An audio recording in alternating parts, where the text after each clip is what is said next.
চলে আসলাম এই যে নিজের গাছের নারকেল নিয়ে। এখন কিন্তু নারকেল ছুলাবো, আর নারকেল ছুলে তারপর কিন্তু পিঠা বানাবো। তো এখন নারকেল কিন্তু ছুলিয়ে নিচ্ছি, দেখতেই পাচ্ছ। কিন্তু আগে একটু উঠিয়ে নিয়েছিলাম, তো এখন কিন্তু দা দিয়ে উঠানোর পালা এক এক করে। তারপর কিন্তু নারকেলটা ছুলিয়ে তারপর কিন্তু একদম পুরানো শুরু করে দেব।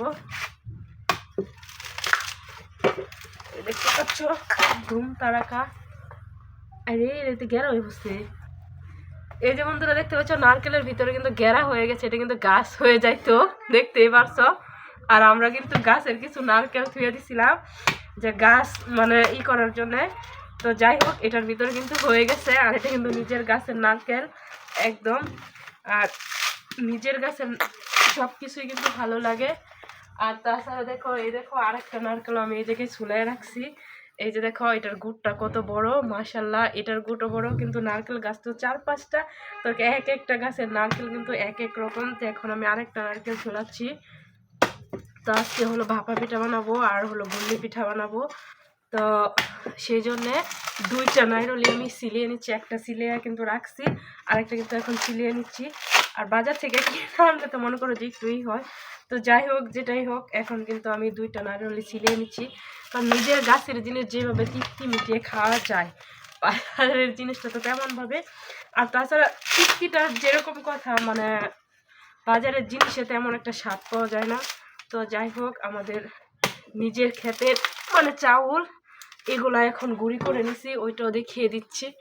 এই দেখো নিজের হাতে কিন্তু এখন এই যে গুঁড়ি, এই গুঁড়িটা কিন্তু নিজের হাতেই তৈরি করছি। আর চাল ভিজিয়ে তারপর গাল সেট দিয়ে পাড়ায়া তারপরে কিন্তু এই গুঁড়িগুলো নিছি। তো এই গুঁড়িগুলো নেওয়ার পর এখন পালা হলো নারকেল ছুলানো, নারকেল ছুলিয়ে তারপর কিন্তু পিঠা বানানো শুরু হয়ে যাবে।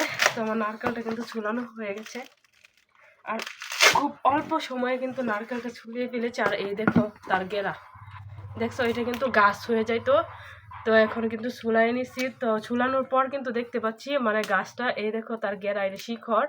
আর এটা হলো এই যে গাছ যেটা থেকে মানে পাতা ধরবে ওই জিনিসটা এটা। তো এই নারকেলটার ভিতরে আমার মনে হচ্ছে খুমা হবে। তো এখন চেষে নিচ্ছি, যে ময়লাটা আছে উপরের এই ময়লাটা কিন্তু চেষে তারপর কিন্তু নারকেলটা ফাটাবো আমি। তুমি দেখতে পাচ্ছ এখন কিন্তু নারকেলটা খুব ভালোভাবে কিন্তু ছুলাই নিচ্ছি, পানি একদম টকবক টকবক করছে।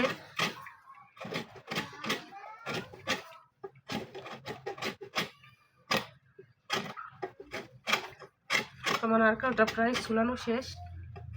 আর দেখতে তো পাইলা কি অল্প সময়ের ভিতরে নারকেলটা ছুলাই নিছি। আর এই যে দেখো 2টা নারকেল কিন্তু 2 রকম। আর গাছটা দেখতে পাচ্ছি এই নারকেলটা ছোট ছোট হলে কিন্তু সাইজটা কিন্তু অন্যরকম। আর এটা দেখো একদম মানে গাছ, আর কি সুন্দর রাসেল ভাইপারের ঠোঁটের মতো একদম। এই দেখো অবস্থা কিন্তু অনেক সুন্দর।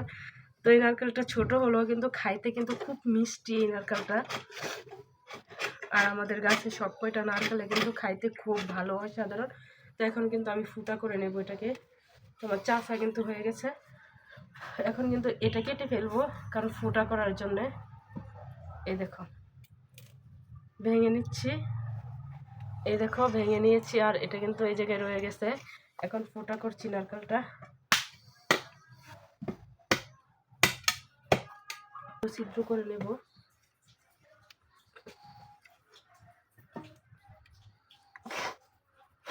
দেখি পানি বের হয় কিনা।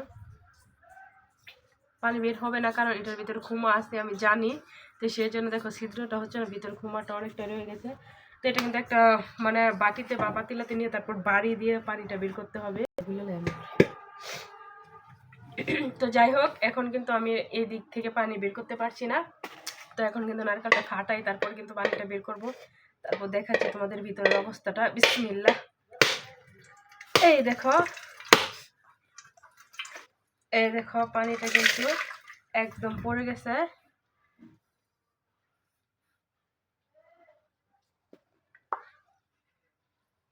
তো এই দেখো নারকেলের পানি দেখছো, এটা কিন্তু নারকেলের যেহেতু খুমা হয়েছে সেই জন্য এরকম হয়েছে। আর যেহেতু এটা গাছ হয়ে যায় তো সেই জন্য মনে করো যে অন্যরকম একটা কালার চলে আসছে, কারণ এটা তো বীজ নারকেল হয়ে গেছে। তো এখন আমি আরেকটা নারকেল ফাটিয়ে নিব।